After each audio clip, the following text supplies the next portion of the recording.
बेटा यहाँ पे क्वेश्चन दिया है जिसमें पी ऑफ एक्स बोला हुआ है कि पॉलिनोमियल है जिसका डिग्री 4 है, ठीक है ना, डिग्री 4 है और अलग अलग इन्फॉर्मेशन दी है, जैसे पी ऑफ 2 का वैल्यू -1 दिया है, पी डैश 2 का वैल्यू 0 दिया है, पी डबल डैश 2 का वैल्यू 2 दिया है, पी ट्रिपल डैश 2 का वैल्यू -2 दिया है और पी 4 टाइम्स डेरिवेटिव ऑफ 2 का वैल्यू 24 दिया है और पूछा क्या है 1/13 पी डबल डैश 1 ये पूछा है। तो पहले हमने डिग्री 4 का पॉलिनोमियल लिया, पी ऑफ 2 -1 है मतलब सीधे 2 पुट करने पे इक्वेशन आ गई।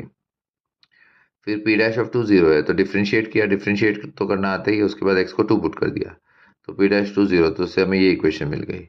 फिर पी डबल डैश एक्स, इसी को एक और बार डिफ्रेंशिएट किया तो ये इक्वेशन मिली क्वाड्रेटिक। फिर उसमें 2 पुट किया, पी डबल डैश 2 की वैल्यू 2 है तो वहां से एक और रिलेशन मिला 24a + 6b + c = 1।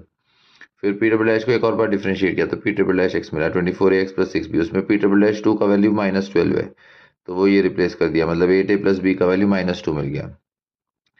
फिर एक और बार ट्रिपल डेरिवेटिव को एक और बार डिफरेंशिएट किया, डबल फोर्थ टाइम डेरिवेटिव आ गया, वो तो कांस्टेंट आ गया 24 है, मतलब एक्स को कुछ भी डालो कांस्टेंट ही आएगा।